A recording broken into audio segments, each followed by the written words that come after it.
We'll say hi. Good morning. Hi. I'm so glad you could make it. Okay, I will. Let's just start from the beginning. Yeah, let's just start from the beginning. It's good. I needed a practice run.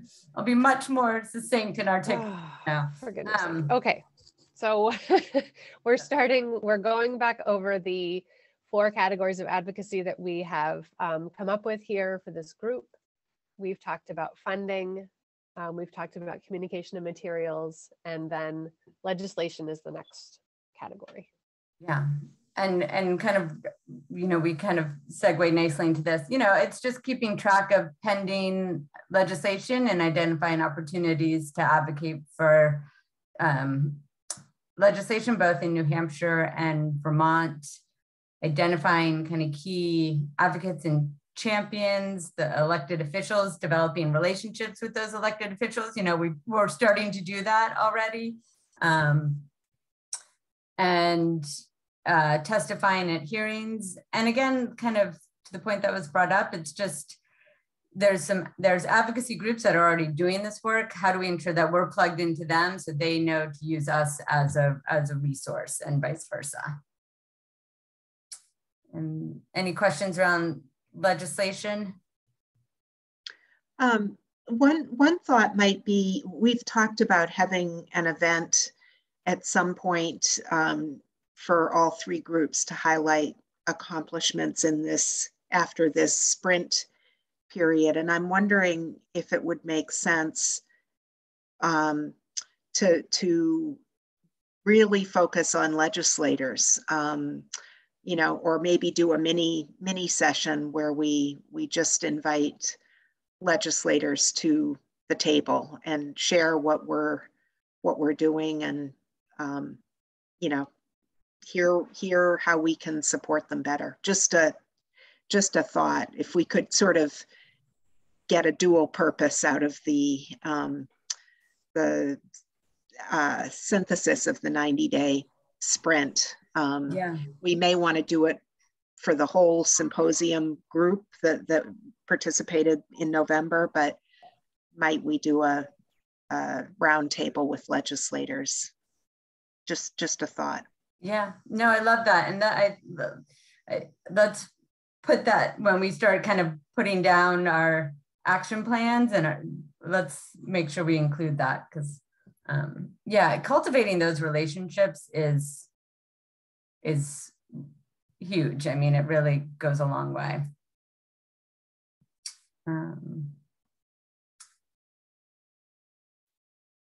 Okay, anything else on legislation?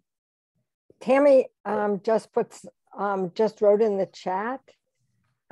She's outside with kids, so it's on the phone, but she just wrote into the chat. I just met with one of my town select board members last night to discuss using ARPA's dollars to help out providers. I am now collecting info from other providers on what might help them to possibly expand their business or simply keep them in business, because program fees are not covering current expenses. I had reached out earlier this year to get on the select board radar, and was told last night that several of the members are on board with using ARPA dollars to help address this need in our community. Let's Grow Kids is helping me with this advocacy effort.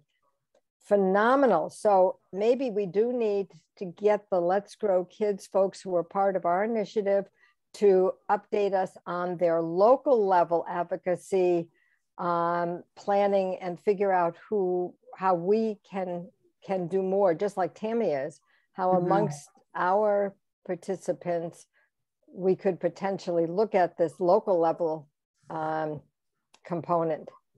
Yeah. And I would simply say, Tammy, that's great. Yeah. And what town is Tammy in?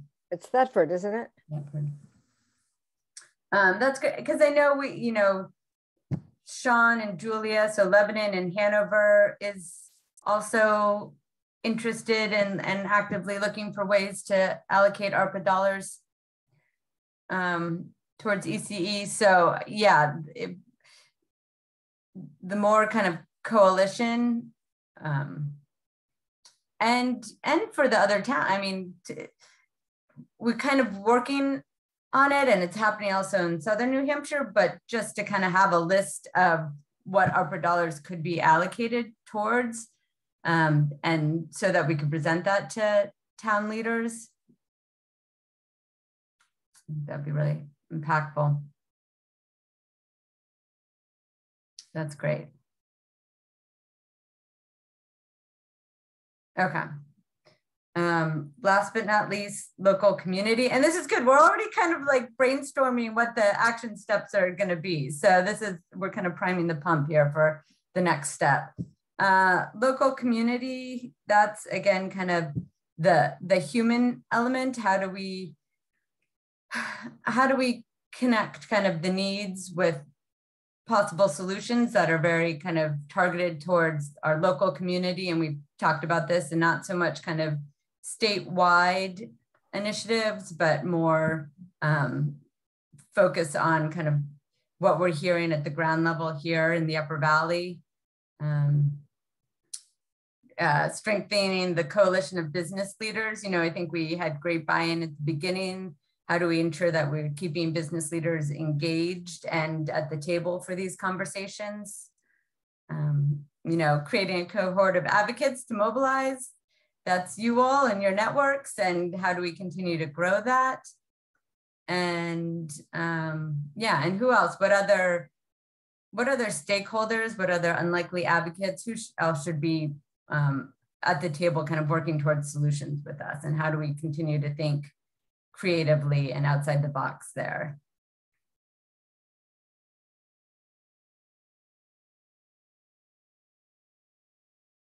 All right. Questions on local community? So yeah, one question, and I think this builds on what Amy wrote, because I think this idea of using local ARPA dollars to support local infrastructure, I mean, it just makes a lot of sense, right? But what I'm wondering is, to what extent do towns actually know what their existing infrastructure is? I mean, do towns have a good sense of the centers that are operating and what their needs are? And I'm wondering if there's some work that needs to be done to kind of ensure that we kind of have that understanding, so that when towns begin to debate how to use these funds, they know where the target is, right? I don't know exactly what that would entail, but maybe something else to think about.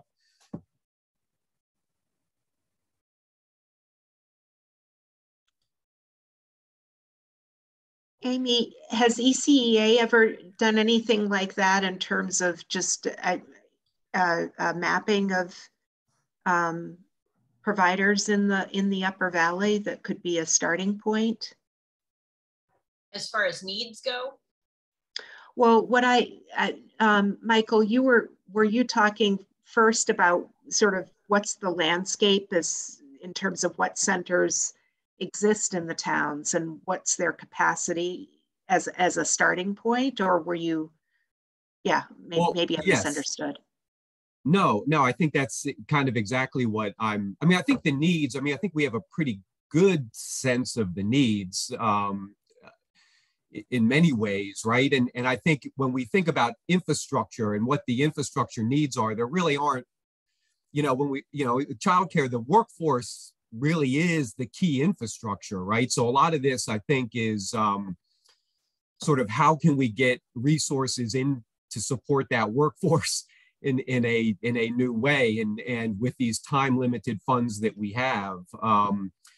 And I guess if towns are going to be making decisions, I don't know exactly how these decisions are going to be made, but if towns are going to have the power to make decisions on how those local ARPA dollars are spent, then they need to have an understanding of what exists within their catchment areas, right? So I know, like the Couch Family Foundation, we did some research with the Carsey School a few years ago, and they're updating that research. And part of it was looking at what that current capacity is. And they did develop some maps, some GIS maps of sort of where's the capacity in relation to the child population, right?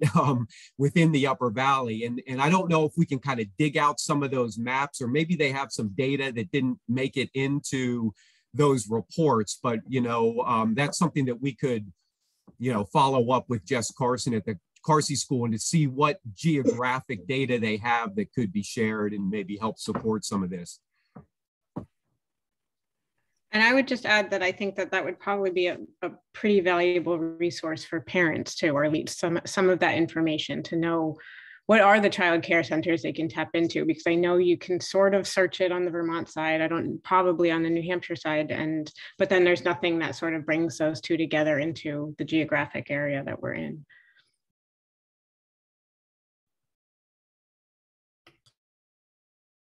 And I apologize, I have to hop to another meeting, but it was good to see you all this morning. Take care, Michael. Yep, take care. Tammy is writing something very important there, that her select board members did not know that ARPA dollars could be used to support early care and education homes, and within and then town programs too, until she approached them. So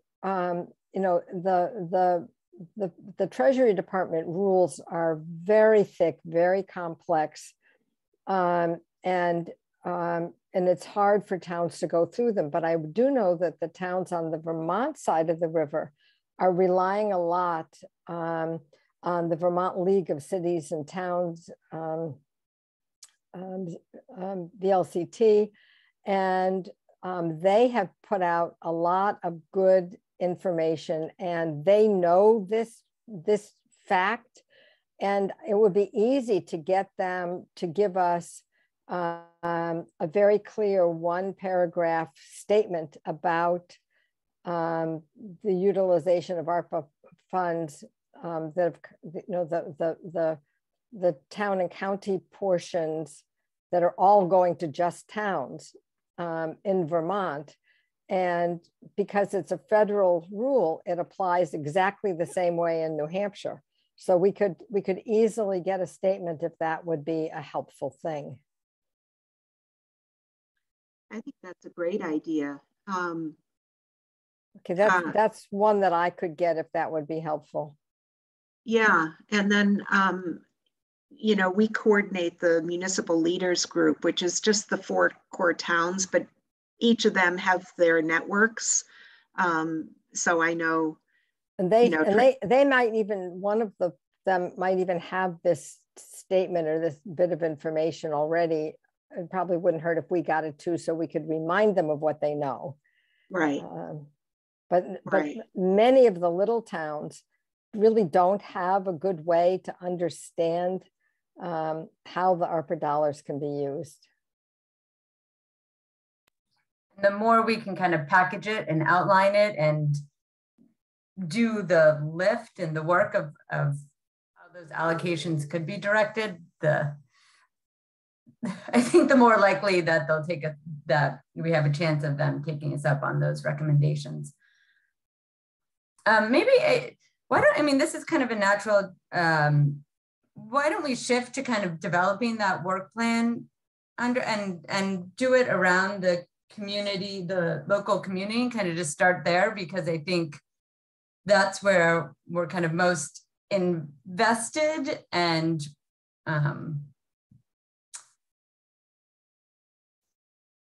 where we can kind of have the biggest splash, I think, initially.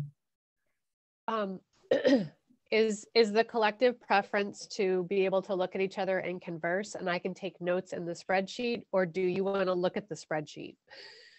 While you painfully watch me type, which is fine. But no. We don't need to see you type, but can you show everyone kind of the work plan looks like, just so as we're kind of brainstorming, we can stay a little bit. Yes.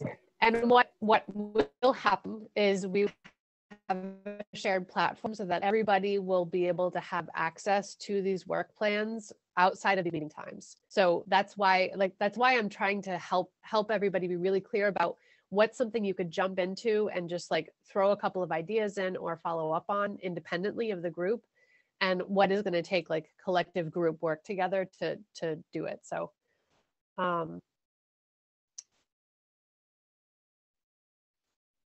right, so Brooke, can I make a request on that? Please. Since is like that work group is very concerned and very focused on the ARPA dollars, And so they developed a survey. I'm still working with them on the survey. I don't know that the survey's not where it should be. We need to make sure we're asking the right questions so we can ask once, because we're only probably going to have one shot at this. They are being surveyed again and a lot. And I was wondering if this group could do two things. If this group could maybe work to create a placeholder in those budgets at a high level, like just inform them, keep that, while the work of the other group of figuring out what needs are with a price tag is still going on. But I don't think we should wait to get the numbers before we start engaging the towns. Like, I feel we need to get to the towns to get a placeholder, like you said, like to plant the seed. And because it's going to take us some time to gather the information and develop a needs plan. And, you know, the provider, you know, I think that I don't know if we need to have a cross committee meeting, but the facilities program models are very concerned about facilities. So they're really going for numbers on curriculum and, you know, what do they spend on, you know, materials and professional development, where the staff, my staff group they're just all about staff. And we agree here that staffing is definitely key. Kind of PD kind of rolls into that, all that stuff. I think we need to come to a consensus what we're looking for. What are we asking about? What are we focusing on? And move in one direction, because it seems like the facilities group wants to get numbers on what they all need for facilities and put ARPA money into bricks and mortar type of thing. I want to make sure that we're aligned. And I think it needs to be one packaged ask as a coalition and not these various work groups. Yeah. But in the meantime, this group can certainly be at those tables with Sarah's paragraph saying placeholder here, you know, we're going to be coming to you with some more specifics. But what's the timeline? So my understanding is most of the counties are holding on to their money to figure out what the next package is going to be. So we have a little bit of time. We don't have any time, but it's not today. So, you know, I don't want to give a timeline, but we know as what the pace of DC is moving. They're waiting for that. And then of course it takes them a month to get rules. Once it is decided, from what I understand, it takes a long time for them to actually get the new package and to figure it out. And then it'll be probably another month before they get the money. So we're looking at a ways from now, but still it's going to take time to do this. So I think we just need to start educating the towns and counties and counties. And at the same time, be coordinating with the other group to make sure we have one, like you said, collective kind of ask. Yeah. And I would say kind of make, like, there's practical asks and then there's going big asks too. So think aspirationally also. And then in conjunction with the ARPA, I mean, there's all these kind of streams and buckets to be aware of and potential opportunities. So there's the ARPA discretionary dollars too, which is more at the state level, but in New Hampshire, and maybe Matt, you can fill us in on Vermont, there's an opportunity to make a plea for getting ARPA dollars into the community, as well as kind of what the towns are sitting on. Are you asking me to comment? Well, I'm more familiar with kind of what the process is right now in New Hampshire to try to get some, just New Hampshire sitting on a pool of discretionary dollars, and Childcare is making the pitch that some of those discretionary dollars need to come our way, and trying to map out what that would look like, and less aware of kind of what that process is right now in Vermont. Yes, I'm happy to comment on that if you'd like me to. Sure. Apologies for joining in the middle. I had another meeting. I have meeting every Friday from 8:30 to 10 for a coalition I'm working on that we're the center of it. I can't get out of it. Yes, thank you. I'll try to be brief. I would agree with the earlier comment made just earlier that having a unified central package that those you're asking can understand and doesn't conflict, that's very important. I would just note quickly that there is no, as some of you know, there is no county government in Vermont. So in Vermont, it's all town based. There's no county level ask that's relevant in other places, but not in Vermont. And in terms of the ARPA money, that's a very complicated question, but the very simple answer is there is none. It's all gone. It isn't actually gone yet, but there is an incredibly intense fight going on in the Vermont legislature right now between various elements of the legislature, the chambers, and between the House and the Senate and the governor. And the message packet, the message frame right now is that account is overdrawn by $60 million by the plans that have been laid out, and things are getting thrown overboard right, left, and sideways, including things. What we were talking about was the municipal level of ARPA money. Understood. I thought, Brooke, you were asking about the overall, the discretionary ARPA money that on the state level, right? Sara, I'm just talking about the state. Sorry. It's okay. No, but I'll get to that. So the state level ARPA money, you should just assume that if you haven't been standing in line with pointy elbows for the last 2 or 3 months, that's gone. And even the folks who've been standing in line with pointy elbows are getting denied, and it's brutal right now. In terms of the municipal discretionary money, I would agree there's a great deal of uncertainty about exactly what there is going on with that. There hasn't been a lot of clarity. Some towns are quite far into using this as there's some towns that have a municipal grant process already because there's been philanthropy or other things. They have funds that they're used to giving out for local projects. And so they're thinking about using those processes to allocate this money, or they're setting up committees or having conversations. It's very uneven throughout the state.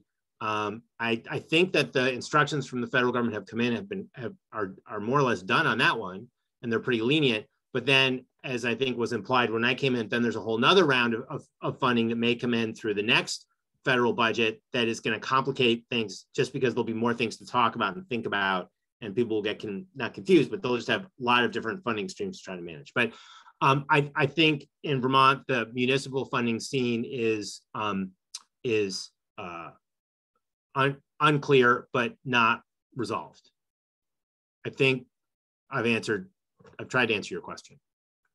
Very much case by case, very much town by town. Then I see kind of the charge for this group is creating the awareness that that ARPA funds need to be directed to the childcare crisis, and to continue to kind of beat that drum and keep this front of mind for those town administrators or elected officials that are going to be deciding where funds are allocated. So we don't, this kind of as the advocacy work group maybe doesn't get so much bogged down in the details of what the requests are, although we stay in communication with the other work groups that are developing those plans. But we're at a little higher level of making the case of why money has to be directed to supporting early childhood education, and what are some of the avenues that we can use to do that. It was back in December when Vital Communities first convened the symposium, it was taking up a lot of airspace. Now it's not so much. So how do we re-elevate the issue? We're drafting an op-ed kind of on behalf of the Vital Communities work, but kind of then we'll need letters to the editor to highlight the op-ed, and we need your help telling the stories behind kind of the need. So as we think about kind of the work of the advocacy group, how do we frame it that way for the next 90 days, kind of continuing to elevate stories and need to keep it in the headlines. I would just add that for the most part, most Vermont communities have relatively small amounts of money that are very disconnected. I think it's very different than in New Hampshire, where you could imagine the city of Keene or some of the other Lancaster or whatever, some of the larger cities that have relatively large amounts, embarking on a pretty ambitious, complex project and building it into their budget and actually trying to move the needle in a really significant way. Burlington in Vermont, Burlington's already has a plan. The mayor has got stuff going on. It's sort of going. Most of the other cities or towns have relatively small amounts. And so the calibrating the advocacy to the actual target is something that you want to keep in mind. Because they're, as is the case usually in Vermont, it's relatively small amounts of money and one time. So you want to make sure that you don't come to the woodwind quintet with a violin, right? I mean, you gotta have the right language, the right scope and scale for the context that you're asking into.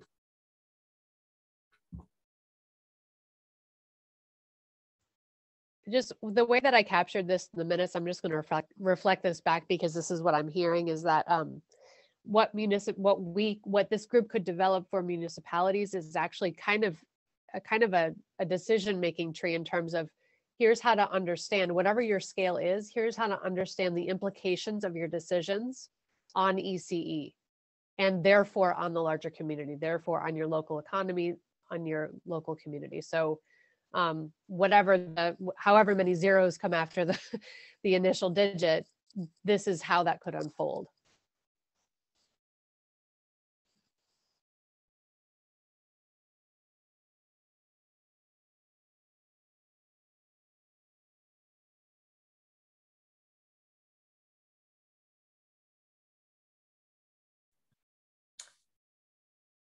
What are other kind of community level, kind of short-term advocacy levers that we should have on our radar? That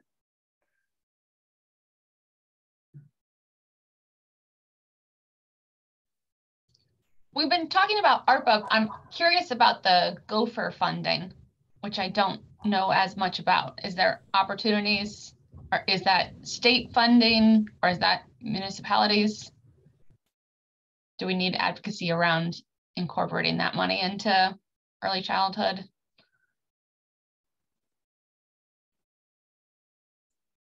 That, as far as I know, that is the ARPA for the state. Okay.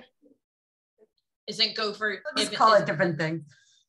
Yeah. Well, Gopher was the original name that was given when the CARES Act money originally came. So it references New Hampshire's structure for dealing with one-time federal money that's been related to COVID.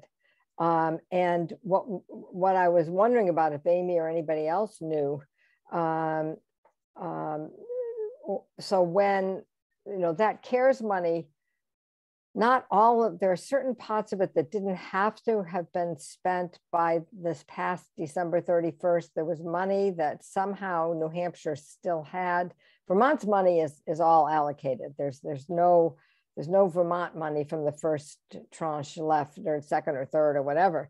But in New Hampshire, it was not clear whether all the money had actually been allocated and distributed, or there was some money that was still allowed to be used that was being held back. And there's not been good transparency or any clarity at all about that. So that's why, in some ways, that question keeps coming back up. And it was in sort of the original Gopher money. So, and I don't know if anybody's heard any updates on that in the last, couple of weeks. I have not. I know that, the scuttlebutt is that they'll be looking for some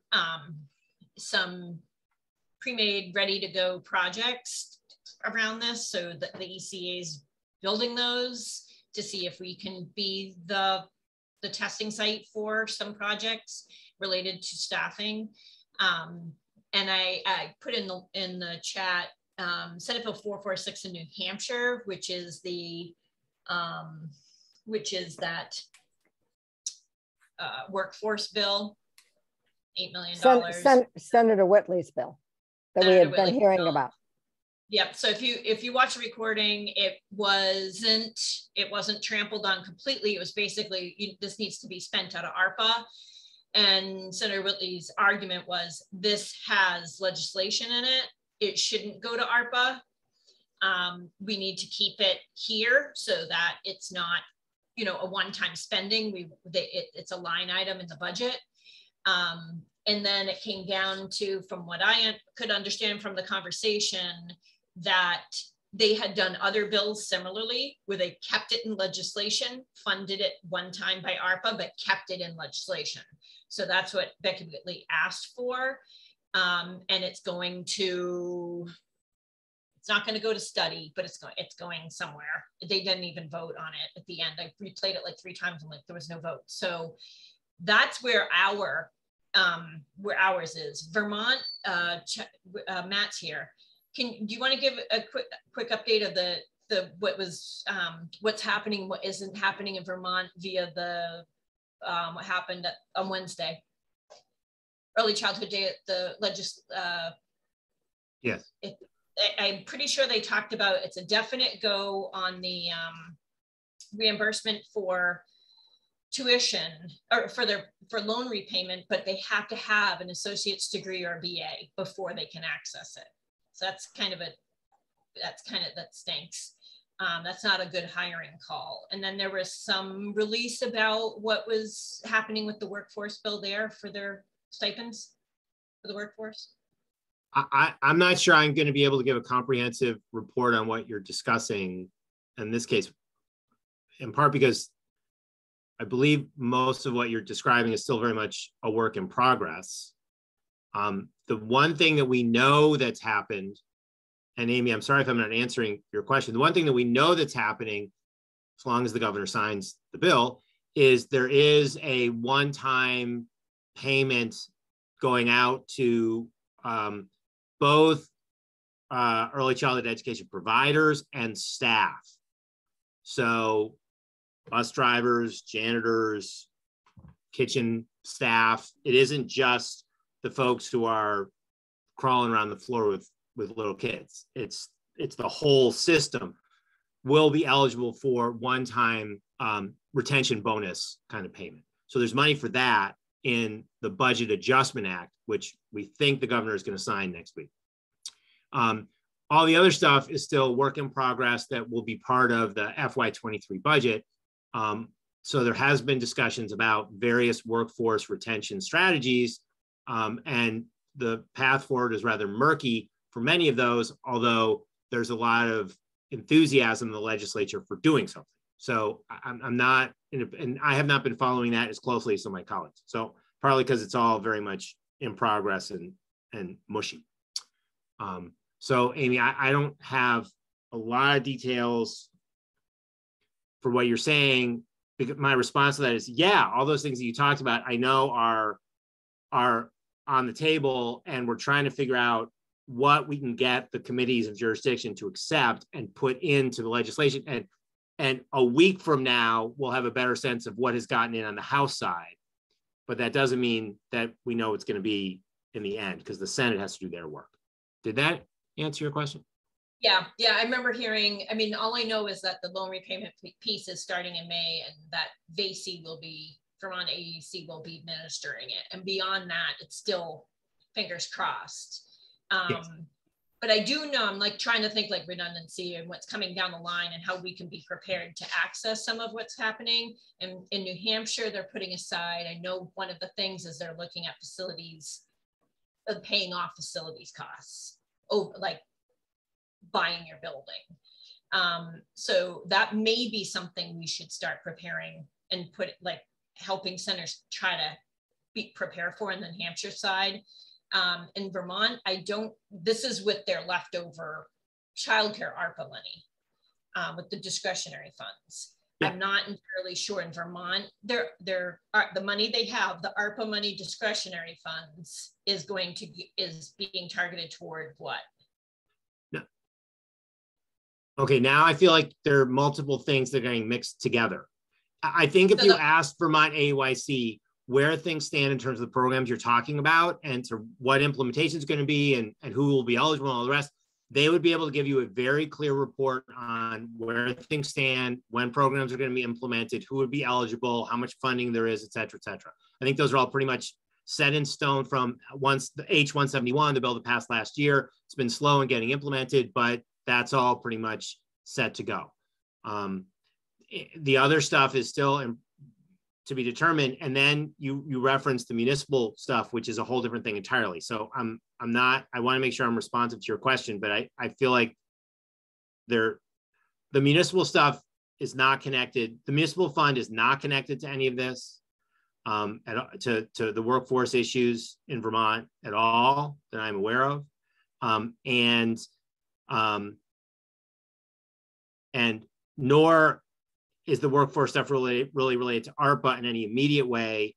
In Vermont, it's that the ARPA funding is creating flexibility in the overall budget construct so that money can get moved around to do different things. But most of the conversations are not actually connected to ARPA. It's more about, again, that the overall budget construct has space for different things because the federal money is being spent in different creative ways that, at least in some cases, allows for new things to be contemplated. But there's a worry about making those things permanent because the ARPA money will run out. So there's a very complex thing, but most of it isn't actually directly connected to ARPA, if that makes sense. I'm trying to be clearer, not add confusion, but I don't want to gloss over the complexity either.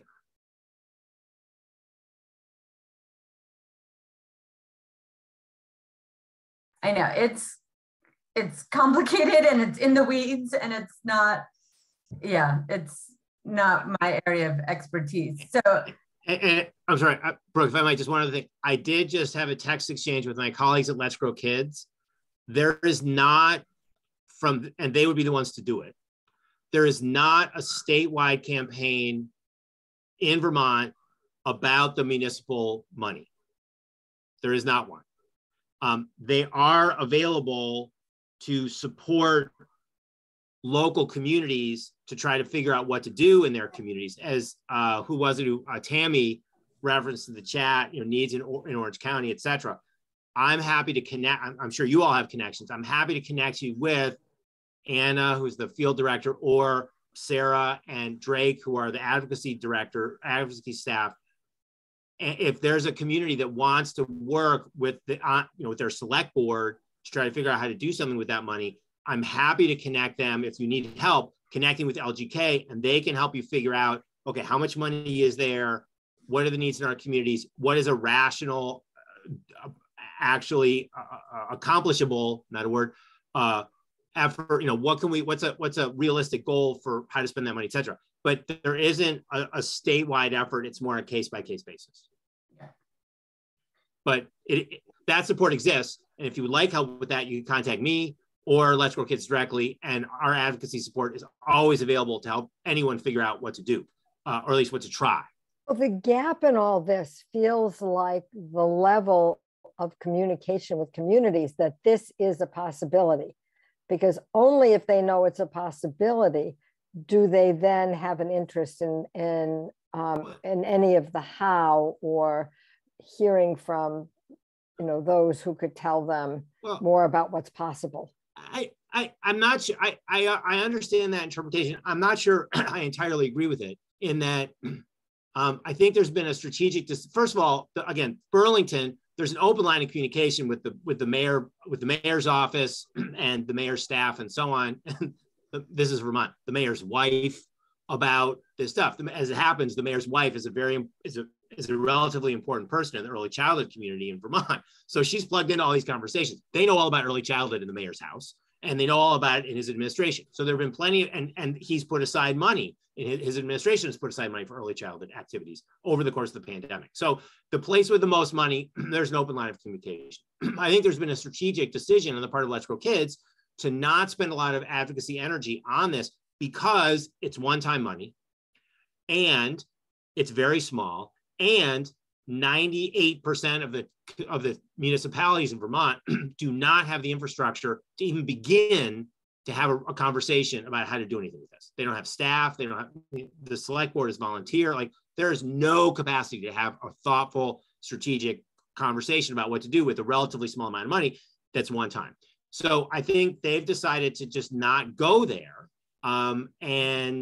But in cases where there is interest, they will engage and try to help advocates come up with something that may work in their community. And if that hasn't been well communicated, then that's on us and them for not communicating that. But it's not like there's something and a gap. It's more like there isn't very much, but we'll do what we can when there's an opportunity to do it. Yeah. So I think the more that kind of the various Vail community work groups, the facilities, the recruitment retention can outline the needs, put a price towards it, and then advocacy work group can help kind of elevate that, make those connections with the town leaders, bring other stakeholders into the fold to provide their support, and with the hopes that, they'll actually allocate some of these dollars to these needs. What I hear from, we have a good Sean Mohammed is the city administrator for Lebanon, sits on this Vital Communities Work, the steering committee. He's all for it and, looking for recommendations. And with the plan, he has the authority to kind of control his budget. So it's getting it to the right people, getting, town leaders like Sean and Julia Griffin of Hanover to say we're on board with this, and to let us know kind of in the advocacy group who we should be targeting in other municipalities, because that's their colleagues and their cohorts. And their neighbors.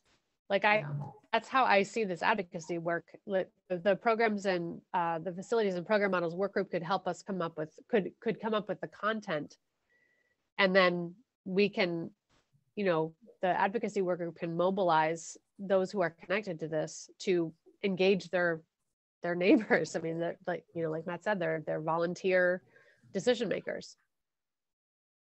Yeah, and to put it in, it's just really kind of creating awareness, and the business community too, and the Vital Communities corporate council, and saying, look, this is what we're proposing to towns for their ARPA dollars. Would you get behind it? And so it's really, our role, advocacy, we're gonna stay in the treetops and connect the dots and elevate the need and ensure those that need to be on board and pledging their support and helping get the communication to where it goes, making sure that's happening. Something you just brought up, Brooke, made me think of this too, that I think what, Matt's point about these being small one-time funds is really important.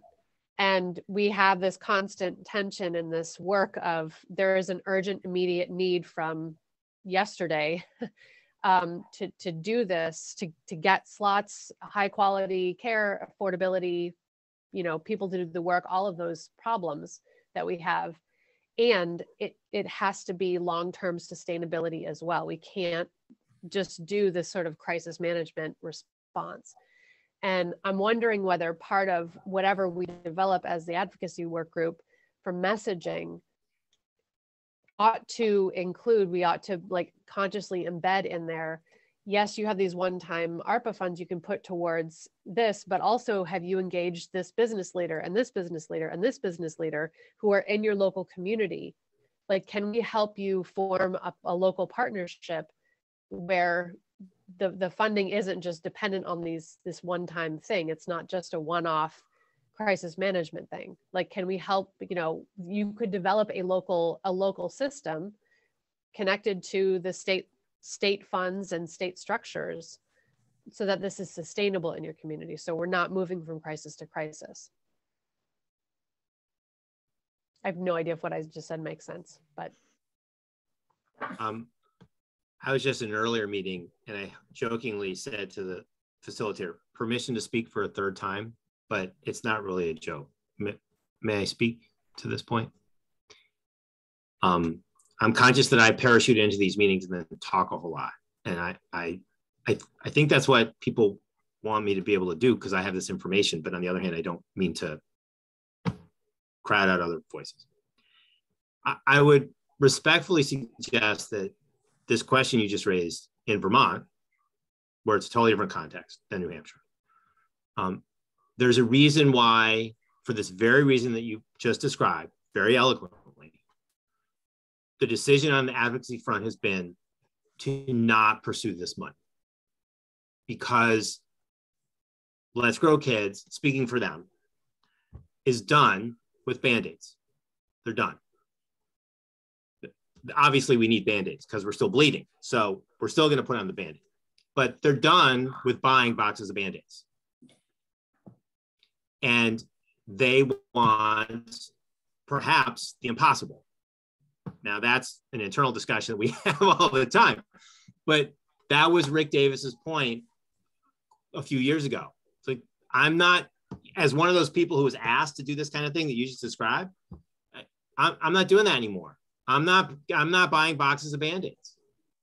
We're going to do what we need to do to make it so that the system has the funding it needs so that we're not in an emergency situation anymore. And so Let's Grow Kids has decided that the advocacy energy that might be put into these kinds of individual efforts to get the town of Enfield to do something, they want all of that energy to be focused on the State House to continue to keep pressure on the legislature to make a permanent adjustment to the state support of the early childhood education system, workforce, bricks and mortar, tuition support, the whole thing, so that we don't have to do these kinds of begging trips to the corporations anymore. So there's a statewide campaign that they've made that strategic decision. Yeah. And that's not the case in New Hampshire. And not everyone agrees with that strategy, to be clear. No. But if you wonder why there isn't more of a hair on fire, spend the municipal money on childcare effort in Vermont, that's why. Because Sara and Drake could spend a lot of time supporting people trying to get access to the $125,000 given to the town of Orange or whatever. Or they could spend their energy trying to get the legislature to move the big pieces the way they want it to move. Yeah, I think the reason I'm suggesting that or questioning whether we want to consider it, I guess, is that I think I understand the wisdom of that decision on behalf of Let's Grow Kids. And I want us to not be reinventing the wheel, number one, but number two, how can we complement that effort? It's on the Vermont side, but also, and then use that understanding and those lessons about how those decisions have been made to do that same kind of work in New Hampshire, because it is the same problems, right? It's just, they're just different structures. There's different ways that those decisions are made, and they're in different places. They are slightly different cultures. But that was kind of the way I was picturing doing this, is that how can we complement the advocacy efforts that are there? Could we take materials that have been developed and tailor them in a way that would continue staunching the wounds, and provide some kind of immediate relief. So yeah, I think, because I hear what you're saying, but there's internal discussion about that, and also it resonates with me to hear we are done purchasing boxes of Band-Aids. So right. Well, it's two strands. There's the short-term kind of putting out the immediate fires, which is going to require some Band-Aids to keep, we needed Band-Aids for the last 2 years, and those funds are running out, and we haven't solved any of the problems. So we do need another Band-Aid until we can really think long-term sustainability. But that's going to take, Vermont's going for state dollars. It's going to take a lot of money. New Hampshire, good timing, Janet.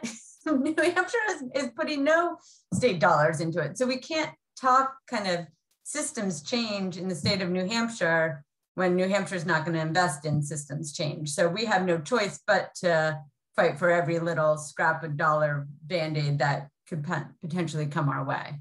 That's kind of what the state has conditioned us to do.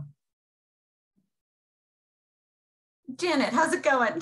Hi, I'm sorry. No, you're good. I'm kidding. Joined you earlier. I had a training to do in the. You're fine. You're fine. Portsmouth folks. You're all good. No, we're getting carried away on the need and the lack of.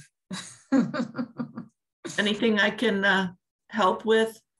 No, it might be actually. Could you give a quick update on the Senator Whitley's bill 446 and kind of what happened earlier this week, or what is potentially happening? Sure. Did you share the one pager I sent? Yeah, you know what? I put it up on my screen. I'll send it because I only have it as a PDF. I don't think I can. Let me put it back up. Where did it go? Let me open it. Give me a second and I can share it again. But I'll make sure it goes out with the minutes too. Okay. I don't know if the bill, is it too little too late, or is it calling some state reps and senators? Exactly. That's what our policy gal Rebecca had suggested, is to contact your reps to support, to indicate why there's a challenge and what the impact would be for this money to go through. The $8 million is appropriated. So okay. Yeah. So and those are hyperlinks there. So you should be able to, if you send that out, you should be able to write each of those members and let them know how you feel about supporting. Okay.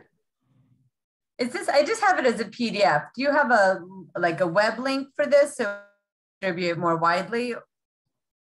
Why do you, tell me, Brooke, why you don't want to send it as a PDF? No, it's fine, but I could kind of put it in the chat. Just easier to click on a link to get it. Oh, okay, I see what you mean. I'll put it in our Google Drive for you. Okay, that would be good. But I don't have it in there yet. Let me work on that right now. And then we can get this to our distribution list. Sure. Is this on the New Futures website somewhere? It is not. Yeah, I looked, I didn't see it. But I just had our communication staff create this after I gave them the details late yesterday. So thank you. Yeah, this would be great. And these are the kind of, as we get better practiced, sending those nuggets our way, Janet, and we can distribute it to our advocacy listserv, which hopefully all of you then distribute it to your networks, and we can. Yeah, you just have to let me know what you need for information, and I'll research it for you and try to pull something together. Great. Well, and two ways, let us know what should be on our radar as well. So I have been sending the group action alerts every Saturday, usually is when I get around to it. And I've been using Andra's email group lists. So you should all be getting that from us. Okay. Janet, I said this before, but just so you know, Vital Communities is going to be initiating an advocacy listserv focused on ECE issues. And so instead of emailing me or the emails coming directly from you, you can put it to that listserv, and then that'll go out to anybody that signs up for it. So just heads up on that. I've been, for those people you've been emailing, Andra, I've emailed each person our action alerts for the last few weeks since I've started. So have folks been seeing those in your email boxes on Saturdays? Couple of yeses. Matt, if you're in Vermont, I probably haven't emailed you, but maybe I should. Okay. When's that listserv going to start? That will be really helpful. I'm waiting on the person who does the listservs for Vital Communities to help me start it. So okay, cool. Hopefully by early next week. Okay, while you're still talking, I'll try to put this link in here. Okay, any other kind of community focused threads that we should be aware of that we can kind of lean in for our advocacy efforts? Or, you know, we've talked about kind of municipalities. You know, in the past, we've talked about engaging Dartmouth College more in this work. We're still kind of working on that road. Other avenues that should be on our radar. Amy referenced it. So Wednesday we had our big annual advocacy day, and I can't help but point out that that's a cumulative impact from folks like you all reaching out to legislators, developing relationships, and showing them directly in communities what's going on and impressing upon them the importance of the work that you all do for kids, for the community, for the economy, et cetera, et cetera, et cetera. So, I mean, it works. And there definitely were folks from the Upper Valley there. Jay Hooper could not show up. He's sort of on the fringe of the Upper Valley in Orange County, but Representative White was there, who's a great supporter. But having those folks hear from you all in Vermont, you know, not trying, I'm sure it's the same in New Hampshire, but I'll just speak for Vermont. Hearing from you all, I mean, Brooke, you say what community action could be done? Ask those folks to come to your programs if that's possible. It's kind of weird right now. I can't really do that, but having them come and stand outside during pickup and drop off now that it's a little warmer. Any exposure that you can give Vermont legislators to these issues is critically important. And I will say this, so Senator McCormick from Windsor County said that, well, I don't understand. What I'm hearing from my colleagues is that parents are paying so much for childcare. Why isn't it working? I mean, it costs so much. Doesn't that mean that centers have plenty of money? You know, like we hear that all the time, but that's a complicated story to tell, that the cost of care is so much higher than what's being charged, and that, you know, et cetera, et cetera, et cetera. So it's a complex story, and the best way to tell it is from people in their communities directly, sharing with them when they have time and space to do so. So when you talk about community action, I think all the time to trying to find time with legislators, to share with them, to have them experience your program, to talk to real people, to talk to you, unpack the stories, but to hear from you. They need to keep hearing from you. So that's the message in Vermont, that our continual message, that legislators need to hear from their people. And if we can help with that, we're happy to do so. And it's interesting to realize that longtime members of the legislature, McCormick has been there many years now, and all the work that Let's Grow Kids has done, all the work that the Early Childhood Advocacy Alliance has done, and people like McCormick are still saying, what's this about? You know, that says how much more work there is to be done. Although to his defense, it wasn't clear if he was saying, that's what I hear from my colleagues, or that's what I'm thinking. I think what I heard it secondhand. But to your point, he didn't have the response. Even if he's not thinking that, he should have the response. He's heard our rap how many times? He should know that the issues, the cost of care far exceeds the what is charged. And so, you know, so we have a local communication problem here. You know, whether he doesn't understand it or can't explain it, either way, that's a problem. Yeah. Matt, I'd be interested in your opinion and Janet, you too. Is it more, should people be devoting their efforts to contacting legislators individually and versus or in addition to letters to the editor? Is one more effective than the other? I won't speak for New Hampshire. For Vermont, I would say if you have energy, you should build a relationship with the legislator and put your communication time there. But there's no question that this is a granular thing. I mean, sure, it helps for legislators to see the broader community cares, for sure. So I'm not saying letters to the editor have no value, but I would say develop that relationship with the legislator and try to get a conversation going with them. That's where I would put my energy. And I agree with Matt, but I also think that the more people that read your concerns, your challenges, and what the impact is, the more that others might realize that this is a real problem and also become active as advocates. So I would agree with Matt to contact your legislator, but I would also recommend writing a letter to the editor. I don't know if you know about our New Futures website, but we have lots of tools on there to, I'll put the link in the chat, that you can share your story on our website, and we can help you put letters together to the editor. It definitely both, and LGK has the same tools, not same kinds of tools in Vermont. You know, it's a 60-40, 65-35 kind of a thing. You have to do both. That you have to get that drumbeat in the broader community for sure. But anyway, I have a question about whether this might be effective. So another role that I play is supporting a center that's in the process of getting licensed in Bridgewater, Vermont.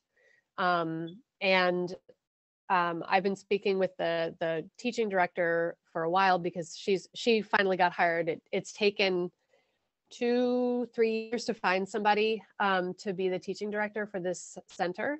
A very well supported center. They've got a great community around them, and we've been talking about this issue. She's like, now she needs at least 2 lead teachers and an assistant teacher. And how are we going to find the people? That's our big concern right now. And when I was talking to her yesterday about this issue, I just keep thinking about, like, where have all the people gone who have been doing this work, who would have continued doing it had they had the proper support in their jobs? And I'm curious about whether, like, this, what you just said about, this legislator, like, still not having it clear about what is the issue of the true cost and things like that. Would it be helpful to have to sort of, can we find people in the community to tell their story, not statistically why there's not highly qualified staff available, but as an advocacy story, like, this is why I left the field and I would come back if, and just because that is really, I mean, people do this work because they want to serve their community. They want to work with kids. They want to work with families. Yes. So yes. I'm just, yeah. Yes, those are exactly the kinds of stories that Let's Grow Kids is collecting on a daily, on an ongoing basis. I'm sure that yeah, well, like an your organization is similarly collecting those stories. And we if you have those kinds of stories, if you have ideas about how to do that, then get in touch with the folks at LGK directly, and they would be more than happy to work with you on trying to figure out how. I mean, well, so there's a couple things here. I'm sorry, I don't mean to go on at great length, but I just want to give you a sense of why I'm not jumping and saying, yes, please, please. There are a few things. First is we're becoming increasingly aware of the fact that we are users as lobbyists. We use people's and abuse people's trauma and ask them to publicly re-traumatize themselves. And that's not okay. That is not okay. And so we have to not just jump at these stories and say, yes, expose yourself in public. Like, we have to remember that. So I'm doing my internal work now publicly. Sorry, but we need to be more sensitive to the fact that this is hard for people and we can't just ask them to tell their stories publicly. So that's my hesitation, number one. Number two, we also are trying to be terribly strategic and not asking people to do that re-traumatizing for no reason.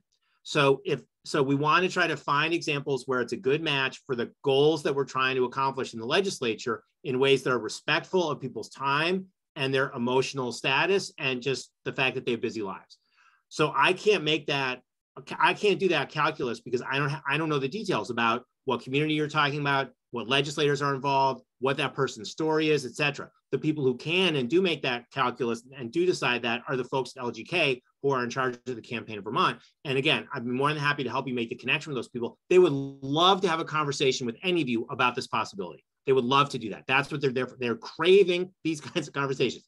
So you should get in touch with Drake at LGK, share your idea for someone who may be able to add a story to their story mix, who could add their voice to their advocacy efforts, and they will respectfully engage you and that person in trying to figure out how to get them into the storyline. So absolutely, please be in touch with them. And if you don't know how, be in touch with me and I'll connect you. I put my contact information in the chat. Absolutely. So I really, really, really deeply appreciate what you just said about re-traumatizing people and asking them to share their pain over and over again. And part of the reason I was talking with this teaching director yesterday about this was, she's like, her board has approved base wage raise, including for her. That's been with my help, been explaining to them, you know, why they should be paying her a better wage. And also, you know, why the other staff should start at a higher wage.